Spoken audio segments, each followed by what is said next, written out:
you've been on the show many times and always been incredible.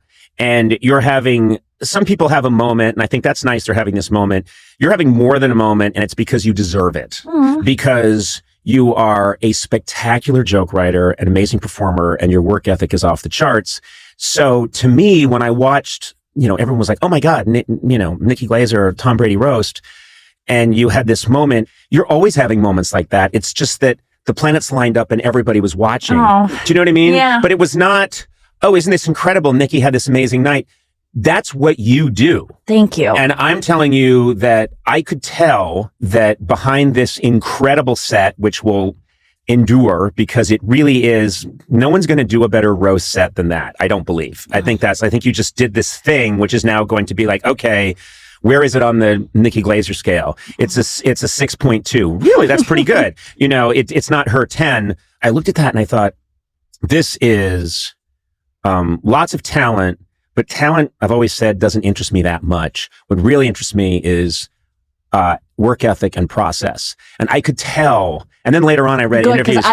My talent is my work ethic. Well, I do believe. Guess what? I'm right with you. I know. I honestly believe that. I was looking at it and I was thinking, she was not in a car on the way to this event writing this on the back of an envelope. Right. This is someone who got the assignment, and you correct me if I'm wrong, and was like, okay, I'm going for it.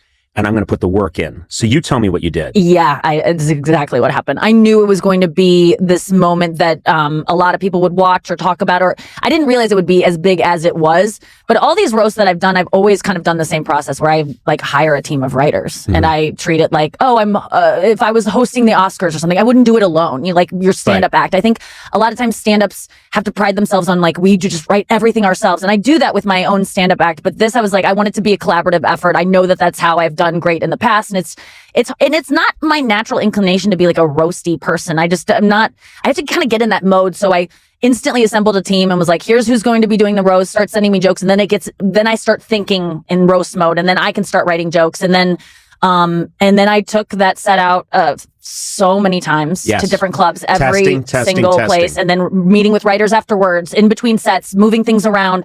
Oh, let's change that word. Should I say retarded or retard? Getting down, having really. I'm so glad you went with retard. Right?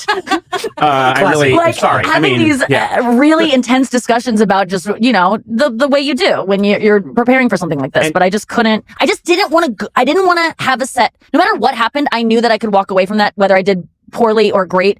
I tried my best, and then I would have no regrets. I love the feeling of doing well, but I also, maybe more than that, hate and despise and loathe the feeling of I missed it. Yeah. That makes me feel so sick to my stomach and so awful for so long, and then revisits me like potential. Marley's ghost, time after time after time in the night. You missed it. It wasn't as good as it could have been. I get shivers down my spine. I literally will convulse. I'll be in bed and go, ugh! I'll shake with a line that I could have said, that I blew in that moment, and it'll send a shiver down.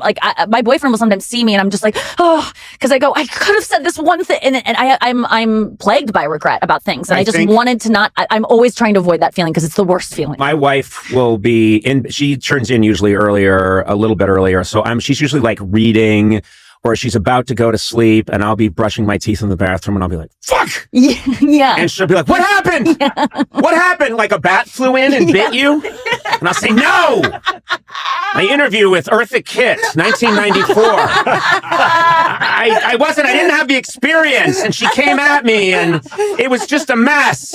Yes. And I'm not kidding. And I'm sure. But I was looking at your set was relentless.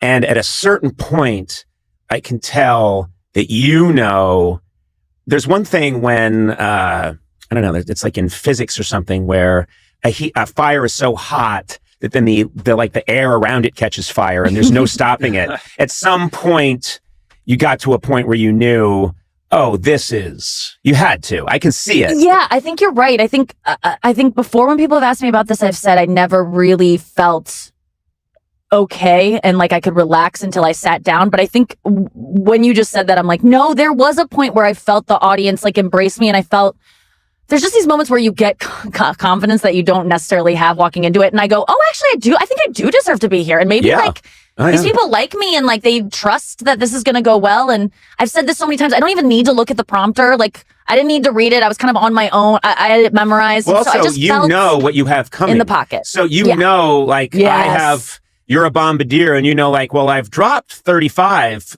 but there's 75 still back in the payload, and so you know you're loaded up, and so, I think I had probably there was one joke in the middle that the wording was tripping me up in a couple sets. So once I got past that one, which was the one that was going to be my Achilles heel, once I got over that, I was like, okay, well then the rest of this is going to be fine. I know what you said, I know what I have coming. I felt prepared, and it really taught me that I need to do that more often. I need to give that kind of effort to everything I do. And then there was this moment afterwards where I was like, I can't give that much effort to everything I do. No, like, you can't. But you know what? You have to choose your spots. Like I've had moments in my life where it's something's coming up and it's, you know, on a big scale. And what I do is I act like this is a bank heist. I have to find 8 people who are going to help me plan this.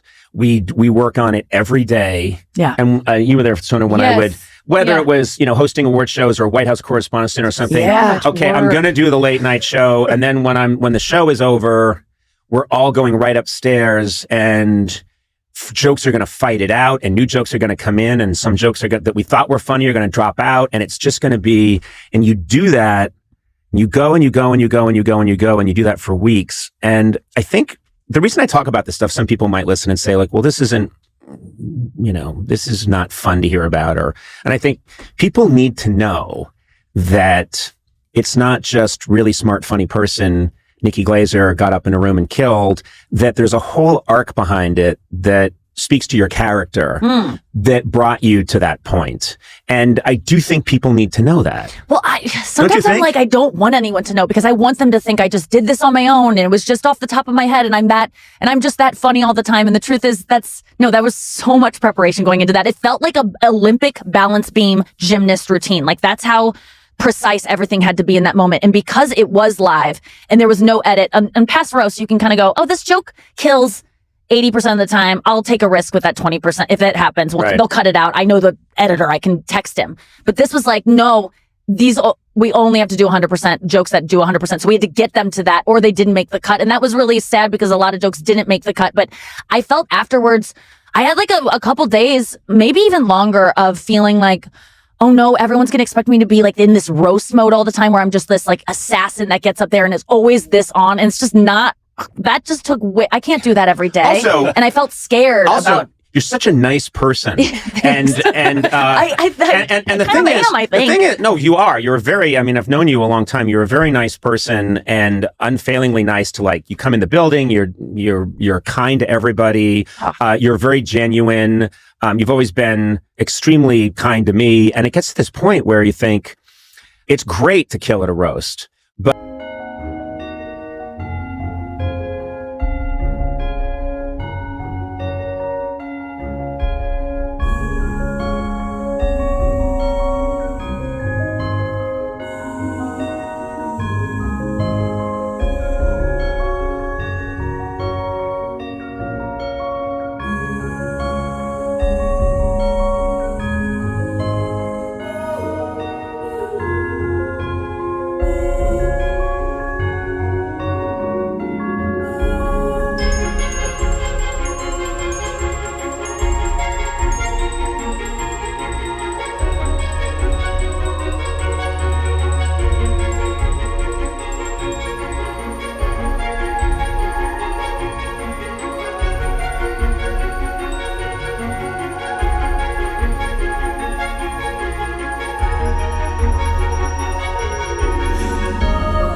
But also, what's so nice is I watched your special, Someday You'll Die, and it's very different from the roast, but very good, and also very good. And my point is, you can do so much more than that. that you don't want to be someone who's like, it's Nikki, the roast girl. You don't want to do that because there's a lot more to you than that. And, there's. I think, but when I did the roast, it was like, everyone's like, this is the greatest thing we've ever seen. You won MVP. I've never gotten that for anything I've ever done in my life. I mean, maybe for appearances on your show, because honestly, I treated that in the same way. I would prepare in ways that I don't really prepare for, no offense, I do prepare a lot for talk shows, but you just have meant so much to me that I wouldn't, I would always have everything memorized that I was going to say and like know the beats and know the order. And it was like, there was a lot of work went into all those appearances, and I would get that kind of those accolades after I would do those things, and I go, I can't live up to this. I just gotta be who I am, and it's so tough. Isn't it? Like to just accept that you aren't what you might want to be, because I want to be you, and I'm just not, and that's okay. And I watch you, and sometimes it's hard to watch you, to be honest, because you are so sharp and quick, and your word choice is so. I studied. What did you just say? This is just making me. You want to be him? I would love to be Conan O'Brien. No, I would you give wouldn't. anything. No, you wouldn't. I know you're a tortured soul, but But can I just say? No. But he also tortures other souls. Right. And That's called collateral damage, and you're gonna take it. Last time I checked, you're still getting a paycheck.